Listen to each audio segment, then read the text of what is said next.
Okay, Mikael, thanks for taking the time to this interview with Whiskey Soda online magazine. Whiskey Soda? It's Whiskey Soda, yeah. I didn't pick that name. That's cool.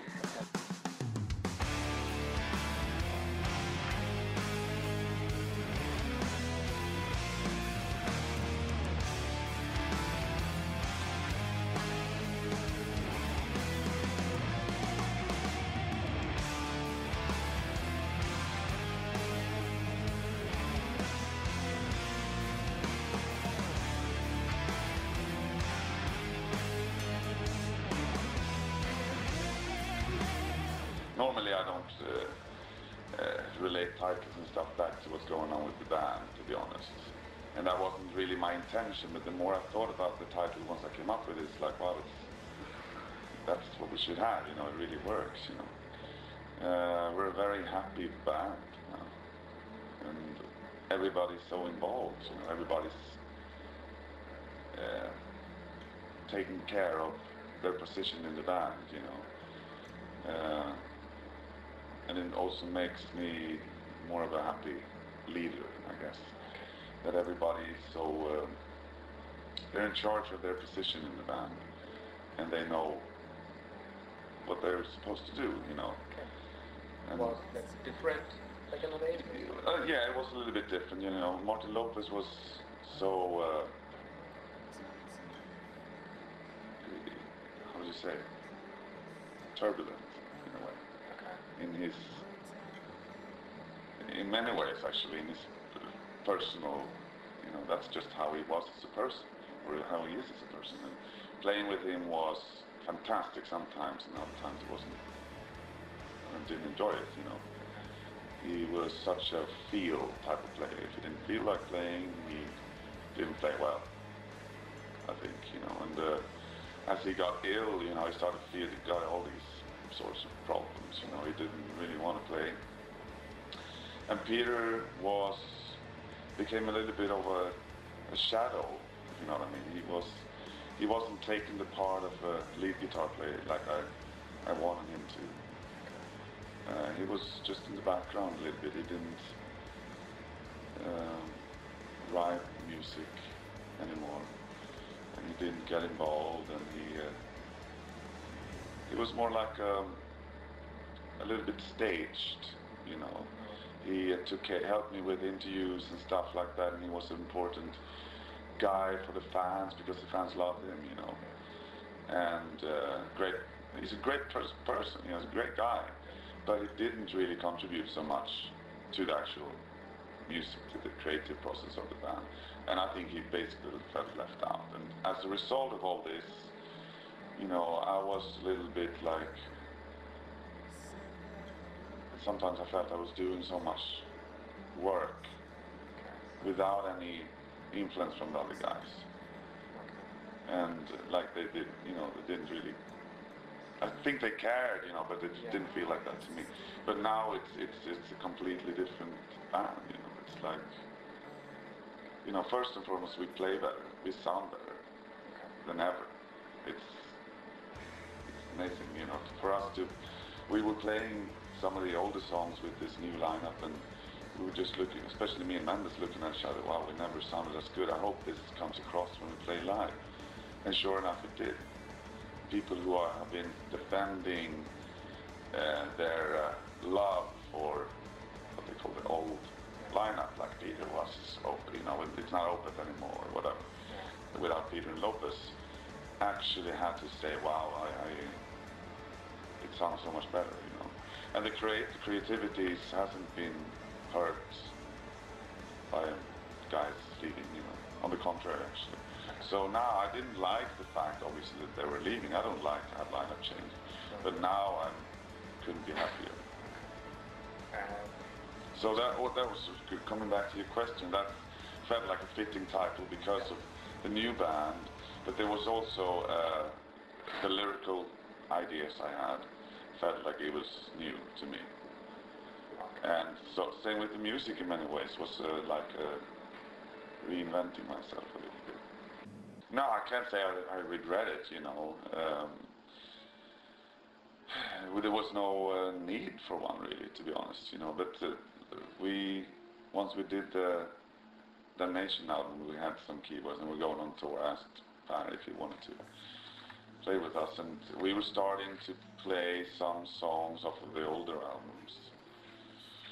And he couldn't just stand it. For some of the songs, actually, in the early days, like when we played like Demon of the Fall, like he went off stage. Okay. You know, and it felt just ridiculous in a way. And especially since when I finally popped the question asking him to become a permanent member, I was a bit nervous. How is it going to work? Maybe it's going to be all messy. But no, it really works, you know. So it's like, now we can finally do some of the stuff that we've never been able to do before because we were only 4 guys. Yeah. And he can do 2 melody lines or more, you know, with the keyboard. So we can play more faithfully the songs from the pre-keyboard days.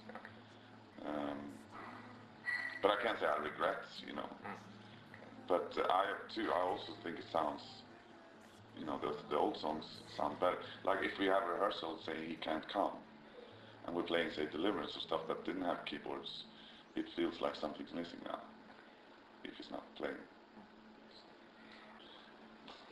More, not the lyrics, you know, that they were so loose in those days, you know. Some of the stuff, on the Morning Rise album, I was paid a little bit more attention to the lyrics than I did on the first album.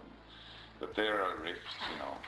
But me and Matt, we just talked about this just now, because we're talking about rehearsing some of those old songs, and I was like, yeah, there's some riffs that are a bit, you know, you can't really relate to anymore, happy sounding minstrel stuff, you know. Okay. But it's, every time we play some of those songs, they do sound big and epic, you know.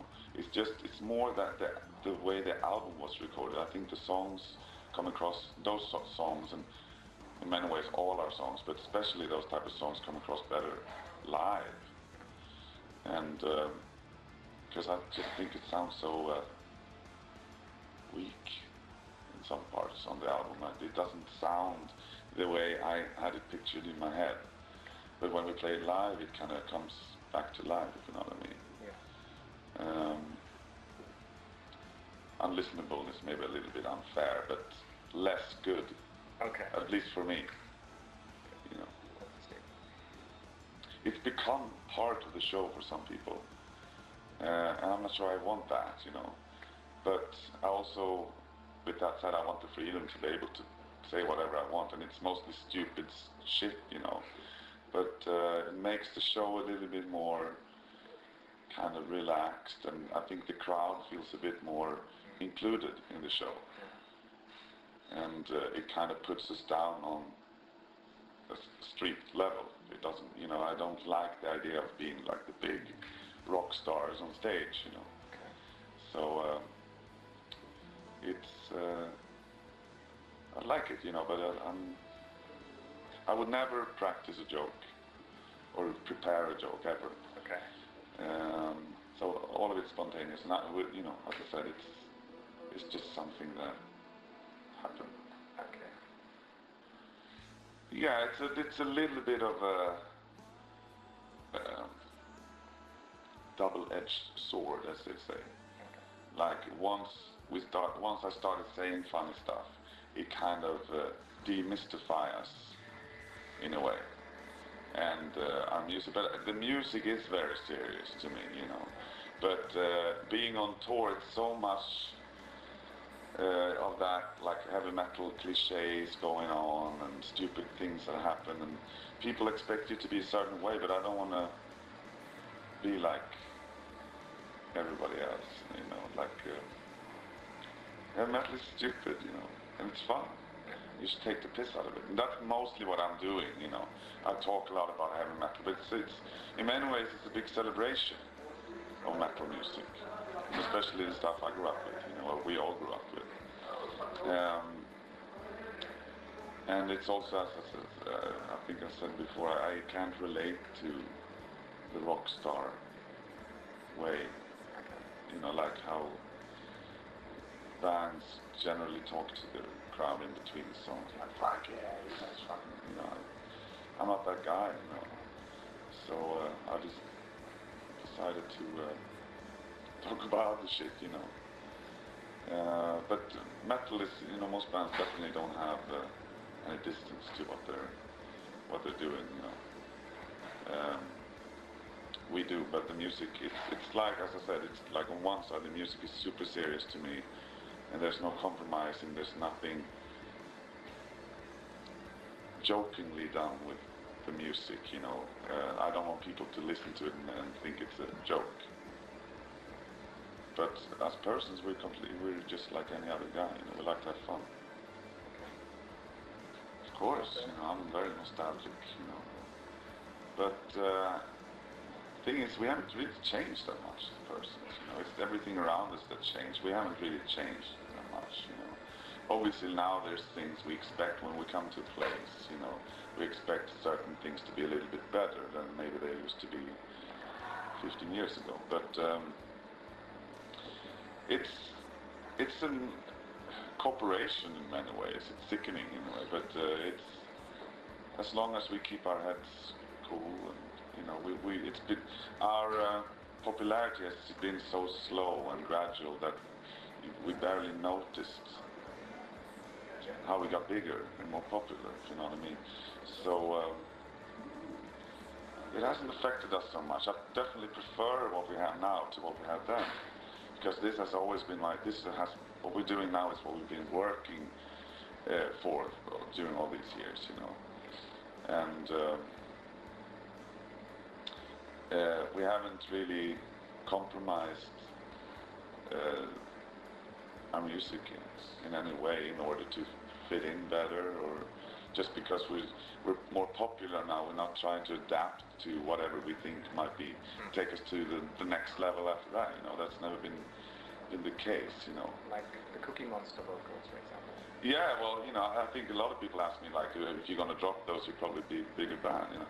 So I don't think that's necessarily true, you know. Like, I still love doing them, you know. Yeah. And the music is almost still, you know, it's what we want to do, you know. It's always been like that ever since before we had a record deal, you know. Always did what we wanted to do. And apparently it works.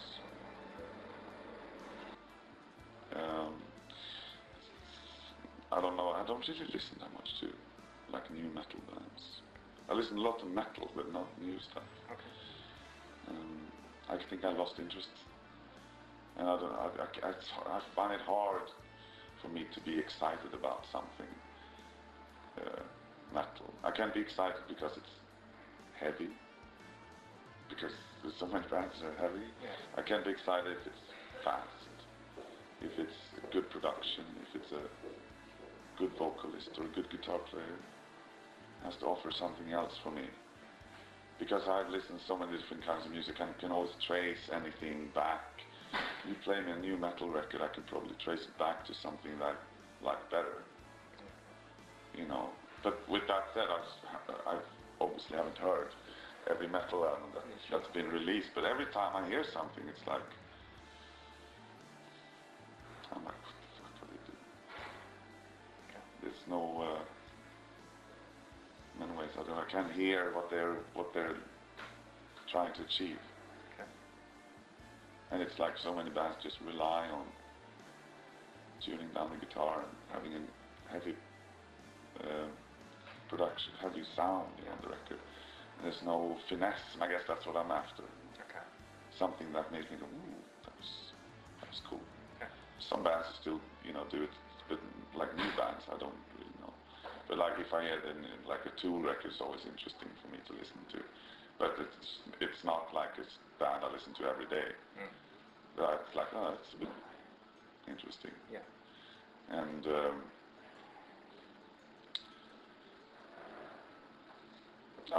every once in a while there's a band, you know, I like. I know it has, you know, but my own involvement hasn't. You know, it's not serious for me, because that would be like taking 100 steps back for me, to be honest. I don't contribute musically to Bloodbath. It's death metal and nothing else, which is not what I want to do personally. But with that said, I'm still a big fan of death metal, and I love Bloodbath, and I love the songs that Jonas and Anderson, Sodomeister, have written. You know, I think it's fantastic, and I'm proud of my vocals on those things. But it's just for me, it's like something I do when I got time, and if I don't have time, I'm sorry I can't do it. You know, if I don't want to do it, sorry I can't do it. I feel I got the right still to just, I don't want to do this right now, guys. If you want to do it with another singer, fine. You know, there's no kind of strings attached from my part, and we've been friends for such a long time. You know, I think Jonas and Anders, in all honesty, are more eager to take Bloodbath somewhere than I am, because they are not as busy as I am. You know, Catatonia is not doing as much as we do, and Bloodbath is almost, you know, if it hasn't passed Catatonia in popularity, it's definitely bubbling just under, you know. So there's like offers for Bloodbath all the time, you know, for us to do tours and shows and whatever, and I always say no. So I'm the one who's holding the band back, to be honest. But they can, as I said, they got the, you know, they can go ahead and have another singer. I don't care. Okay. You know, but if they ask me to do another album and I got time, yeah, I want to do it. You know, if they ask me to do a show and I feel like I got time, yeah, I'll do it. You know, but it will never escalate from, at least from my side, it will never become a band that I'm involved with. It's just when I feel that I want to do it, and we all, yeah, because that's what it was in the beginning, and I want to keep it like that. Okay. I'll never say never, because I was out of the band and now I'm back. Yeah. You know, so I can, you know, maybe we'll do a tour, you know, sometimes, but not this, certainly not this year, certainly not the next. If I do something live with Bloodbath, it's going to be 2010. If they still want me to do it. But my advice would be to them to get another singer, because they have a new album out, and if they want to promote it, you know, you need to go out and play, and I don't feel I want to do that. Yeah, 2010. Start writing. You will start writing, or do you already have some ideas? Not much. Okay. You're not somebody who writes on tour or anything? No. We came up with a riff, what I thought, like we just fooled around a little bit there. A very odd riff I came up with. We got like 2 riffs. So I can't write really on tour, to be honest. I don't play much, I just play a little bit of some blues licks before I go on stage. Warm up. Yeah, pretty much. Okay. Okay, Mikael, thanks a lot for taking the time. Thank you. Okay, and have a great show tonight. Cheers. Okay. Thank you.